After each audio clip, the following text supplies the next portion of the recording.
Mora, guys, and welcome to another year at Hogwarts. That's right, we're going through all the Harry Potter movies and we're looking into its history, its pop culture impact, and its spot in the franchise. And with the new TV series announced by HBO, I figured it's time to look into each individual Harry Potter movie, and we're up to year 3 of Harry Potter and the Prisoner of Azkaban.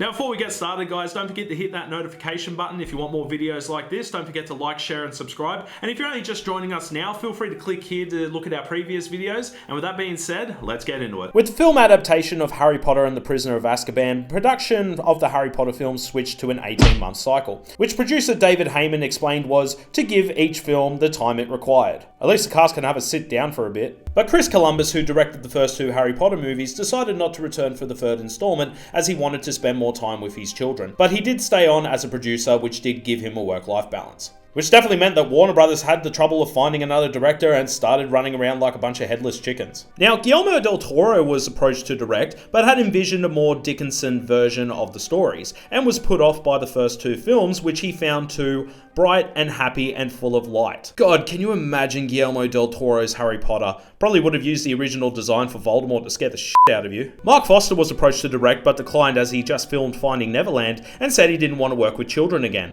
Alright then. M. Night Shyamalan was approached again, but he turned it down as he was filming The Village at the time. Even Kenneth Branagh, who played Gilderoy Lockhart in The Chamber of Secrets, was on the short list of directors, but the studio decided to select Alfonso Cuarón, who directed films like Children of Men and Gravity. Now, Alfonso was reluctant to direct due to never reading the books or seeing the first 2 Harry Potter movies, but Guillermo del Toro basically berated him for his arrogance and told him to read the books. And after reading the books and watching the films, Alfonso loved the story and was immediately on board. And J.K. Rowling approved of Alfonso as the director as she loved his prior work, and David Heyman thought that Alfonso's style and tone was perfect for the film. And with a new director on board, everything was ready to go, but however, there was a difference in style and filmmaking when it came to a new director. Well, the first thing that Alfonso did as director, he assigned Daniel Radcliffe, Rupert Grint, and Emma Watson to write an autobiographical essay about their characters. Sorry, what? To which Emma Watson wrote a 10-page long essay, Daniel Radcliffe wrote about 2 pages, meanwhile Rupert Grint didn't deliver an essay at all. To which Grint said to Alfonso, "I'm Ron wouldn't do it," which Alfonso was like, yeah, fair enough. According to Alfonso, it was the most important piece of acting work that they had to do for The Prisoner of Azkaban, because it was very clear that everything that they put in those essays was going to be the pillars they were going to hold on to for the rest of the process. Hey, fair enough, he's an Academy Award-winning director, he knows his shit. Now, what Alfonso wanted to do as well was to make Hogwarts more contemporary and a little more naturalistic. The first thing is he wanted to change the way the students at Hogwarts dressed. Now, in the first 2 Harry Potter films, we did notice that when the students were all dressed up, they were all neat and tidy. But for The Prisoner of Azkaban, Alfonso wanted the students to wear their uniforms as if they were just regular high school students. So basically having the students wear their uniforms with loose ties, top buttons undone, untucked shirts, just looking like grubs. But giving the students a more laid-back look does make sense. I did the same thing. I became such a little rebel with my shirt untucked. But even the teachers would adopt different looks as well. Everyone except for Snape. Turn to page 394. But the looks would pretty much fit their personalities and their styles. Like, for example, Remus Lupin's character, Alfonso wanted him to look like, and I quote, an uncle who looked like he partied too hard over the weekend, basically saying he looks tired all the time, and when he looks in the mirror, he looks absolutely wrecked, which is something to hint at for later in the movie. Even Dumbledore had a bit of a change in his wardrobe as well, as they used a lot more lighter colours for his robes in this film, where in the previous 2 films, Dumbledore did use a lot more darker colours in his costume. And Alfonso also stated that he thought that Dumbledore looked like a hippie in the first 2 Harry Potter movies. Now, Industrial Light and Magic did work on the previous 2 Harry Potter movies, not only working on the practical effects, but also blending the CGI. But however, Alfonso was trying to stray away from using as much CGI as possible, just to give the film a bit more of a natural look that he wanted. Now, Alfonso did hire puppeteers to try and bring the Dementors to life as practically as possible, but it just didn't work, so Alfonso gave in and let Industrial Light and Magic do its work. But they did use the experiment that the puppeteers were using by putting puppets underwater and playing the footage in slow motion, which help influence the movement of the Dementors. But even though there are some scenes and some creatures that you just have to use to make CGI with, you do see the blend of practical effects that are used throughout the film. Especially with the scene at the Dursleys with Aunt Marge blowing up like a balloon. You could definitely tell that that was a practical suit, and apparently that suit was about 4.5 feet long and weighed about 50 pounds or about 23 kilos just on its own. And as for the music, John Williams did stay on for one final time, making this his final Harry Potter film to work on the score. But Alfonso did want John Williams to make a new and refreshing score and new music for the film, which introduced us to the new songs like Double Trouble for the kids' choir scene in the Great Hall, which the lyrics were used from William Shakespeare's Macbeth. And with filming beginning in the UK and Scotland areas like in the first two movies, everything was ready to go. And with filming ready to begin, there was just one more thing that needed to be done, and that was the new cast members to join the Harry Potter family. But there was just one particular cast member that had some really big shoes to fill. Now, just like the previous movie, The Chamber of Secrets, the Harry Potter family was starting to get bigger. We had the introduction of Professor Trelawney, played by Emma Thompson, which was offered to Tilda Swinton but turned it down. Professor Remus Lupin, played by David Thewlis, who was Alfonso's first choice. But before taking on the role, David actually asked advice from actor Ian Hart, who played Professor Quirrell in the previous Harry Potter movie, The Philosopher's Stone, to which David Thewlis auditioned for in the past. We also have Cornelius Fudge, played by Robert Hardy, who briefly appeared in The Chamber of Secrets, who now has more screen time in the next few Harry Potter movies. And of course Sirius Black, played by Gary Oldman, who only accepted the role because he took time off from acting to spend time with his family and hasn't worked for over a year. Now, with the new faces that were cast to join the Harry Potter family, now let's address the elephant in the room. So Richard Harris, who famously played Dumbledore in the first two Harry Potter movies, sadly passed away from Hodgkin's disease 3 weeks before the release of The Chamber of Secrets, so he never got to see his final performance. But Harris was determined to stay on board despite his illness and did struggle through some lines, but he managed to finish The Chamber of Secrets before passing away. Now, on the list of actors to replace Richard Harris, one person in mind was Peter O'Toole, who was close friends with Richard Harris, but due to Peter's age and health, it was a bit of a concern for the producers. The next two that were approached were Christopher Lee and Ian McKellen. Yeah, you heard me, Saruman and Gandalf were offered the role of Dumbledore. But Christopher Lee was interested, but unfortunately he had to decline due to scheduling issues, and Ian McKellen turned it down because I'm Gandalf, bitch. But all jokes aside, Richard Harris never approved of Ian McKellen as an actor, and Ian McKellen thought it would have been inappropriate to take on the role. But he said it was a similar role to Gandalf, and he said it would have been too much to play two iconic wizards when he has already played one already in the Lord of the Rings movies. Shall not pass! But Alfonso did eventually choose Sir Michael Gambit as Dumbledore. Now, when taking on the role, Michael Gambit didn't want to copy or try and outperform Harris out of respect, but he wanted to do his own interpretation of the character and added a slight Irish accent to his performance as a homage to his heritage. And with a release date of the 31st of May and the 4th of June 2004, Harry Potter and the Prisoner of Azkaban was brought to the big screen. But how did it adapt well from the book to the movie? Well, just like every other adaptation from a book, things are just going to get chucked in the bin, especially with how much information is in the Prisoner of Azkaban book. But surely they'll keep the important things in, like Gryffindor winning the Quidditch Cup for the first time in the series. What about the explanation of the Marauders? And Animagus being fully explained? All the school lessons? Harry having a crush on Cho Chang? But what about how Sirius Black escaped Azkaban? No, actually. Really? Cause he f***ing was! Okay, well, I guess you know what's going to be in our positive and negative section for the final product that we got.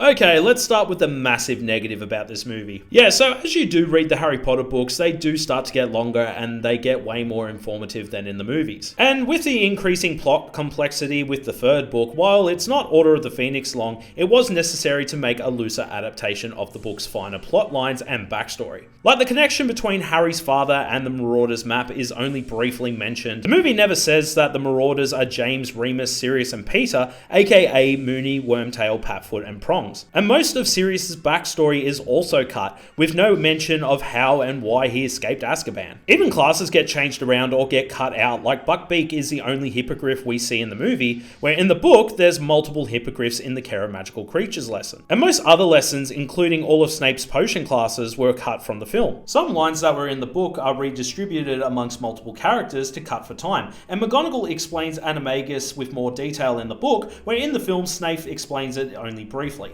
Also, the subplot in the book of Gryffindor winning the Quidditch Cup for the first time in the series is absent from the film, and we only see Gryffindor versus Hufflepuff in the movie. This subplot in the book shows how Harry gets the firebolt by a mysterious sender, who was Sirius Black of course, and using it to help Gryffindor win the Quidditch Cup. Where in the movie, we only see Harry receiving the firebolt from Sirius at the end of the movie. Also, Oliver Wood is cut from the movie entirely, even though he appears in other Harry Potter books. Of course they could do that, just make you disappear from a Harry Potter universe. We can understand the need to cut things for time and pacing reasons, but definitely the important stuff could have been kept in or could have been reworked into the script. And unfortunately, there's no extended cut this time round, so definitely a missed opportunity to fix that problem as an option after its theatrical run. The emotional development of the three trio characters is given more attention in the third film. However, any mention of Harry's crush on Cho Chang is cut, and she doesn't appear until the fourth film in the series. Prisoner of Azkaban does show a darker tone and more of Harry's emotions, but this does lead to a minor negative where Harry's emotions of anger are a bit much, where his emotions are more on the calmer side in the book. He was that friend! Oh, friend! Oh, friend! Oh, new friend! But let's now look at the positives. First, the continuing of expanding the Wizarding World. Now, this is the one thing I do love about the Harry Potter universe. Just like in the Chamber of Secrets, the movie series does a good job in expanding the wider Wizarding World, which is a similar vibe to the Star Wars universe, which is just an expanding world filled with endless possibilities and opportunities for different stories. We get new locations like Hogsmeade Village, the Shrieking Shack, and Azkaban Prison. We get new characters like I mentioned earlier, but we actually get a new look into different classes at Hogwarts thanks to the teachers like Divination with Professor Trelawney, and with Professor Lupin we actually see what an actual Defense Against the Dark Arts class actually looks like. New creatures and mythical beasts like hippogriffs, boggarts, werewolves, and of course the Dementors, who are the prison guards of Azkaban Prison. Even new magical items and vehicles like the Night Bus, the Monster Book of Monsters. Why would you even make something like that? And time turners. Yeah, something you just shouldn't give to children. Give them a Back to the Future scenario. Get out of it. The cinematography is just on point with this movie. When you look at the color scheme, camera angles, wipes, and long shot takes, there is no denying that this is a beautiful looking movie, especially with Alfonso's style. And speaking of style, with the way that the movie looks thanks to the set designs, this is pretty much the definitive look of not only Hogwarts, but pretty much the Harry Potter universe. Just a wet, stacked upon, rickety and crooked looking world, isn't it? But when you do look at the style like at Hogsmeade Village and in the Leaky Cauldron, even the layout of Hogwarts is changed through this movie as well. And you do notice that they do relocate different landmarks at Hogwarts, like Hagrid's hut, which is further down. They added a bridge in there as well, and also the Whomping Willow has moved away as well from the school, meaning that this is the definitive look of the Hogwarts castle. But now that we looked at everything that we could, what about the overall story in the movie and the final product that we got? Well, once again, we return for another year at Hogwarts in our third year, but this time the Wizarding World is threatened by the escape of a dangerous prisoner who has a connection with Harry and his parents, and Harry is tasked to finding out the truth. And here's a spoiler for a 2004 movie. A 2004 movie. Well, just like the books, as we watch these movies, the stories do get darker and we grow up along with the characters. Especially when you do watch these movies like I did from the beginning when I was 7 years old in 2001. But you can see why this film is on top of everyone's favourite Harry Potter list, including mine. Just the style and cinematography, the story, a list of fan favourite Harry Potter characters in one film. Voldemort isn't the main antagonist this time around. There's no plot involving a magical relic or anything, just a 13-year-old boy uncovering the truth of his parents' past. Especially the shock reveals and twists in the film as well, like discovering that Scabbers the Rat is actually Peter Pettigrew who betrayed Harry's parents and not Sirius Black. Professor Lupin was actually a werewolf the whole time, where we get the themes of werewolves being treated as second-class citizens, and of course Hermione carrying a time turner and going back in time with Harry to save Sirius from getting the Dementor's kiss. God, I just get a smile every time I hear the plot of Harry Potter and the Prisoner of Azkaban. It's my personal favourite. But what did fans and critics think of the movie, and how did it go with the box office and marketing and merchandise? Well, the critics absolutely love this one, with a Rotten Tomatoes score of 90%, making it the second most critically acclaimed Harry Potter movie, and fans loving it too with a score of 86%. It's definitely a fan favourite Harry Potter movie, guaranteed you'll run into a Harry Potter fan, and most likely The Prisoner of Azkaban is their favourite Harry Potter movie. And as for the box office, this is interesting. off a budget of $130 million, the film made $789 million at the box office. So while it's the second most critically acclaimed Harry Potter movie, Prisoner of Azkaban has made the least amount of money out of the original 8 Harry Potter films. But Prisoner of Azkaban still made a profit. It's not like they lost money or they were expecting it to make $1 billion. I mean, nowadays, most studios expect a movie to make $1 billion. As for the marketing and merch, well, as like with the previous installments, Prisoner of Azkaban was a large merchandising opportunity. A new version of a video game was released on 25th of May 2004, and Mattel released film tie-ins that include the Harry Potter Championship Quidditch board game and action figures. LEGO also expanded on its previous merchandising for the first 2 films with the release of sets that include the Night Bus, Shrieking Shack, and the new Hogwarts Castle. Harry Potter and the Prisoner of Azkaban was eventually released on DVD and on VHS. Wow, they were still making VHSs in 2004? Who knew? And in November of 2004 came the 2-disc special edition releases that came out on DVD. So once again, Warner Brothers had a guaranteed franchise on their hand, and while Prisoner of Azkaban didn't make as much as the last 2 movies, it's definitely no surprise that the Wizarding World will be having darker days ahead in the next installment. But that's all the time for we have today, guys. Don't forget to hit that notification button if you want more videos like this. Don't forget to like, share, and subscribe. You can follow my socials down here as well. And until next time, I'm Azza the Pop Culture Viking. Always love pop culture, and don't forget to smile. Miss Hoover, the movie's over. Down in front!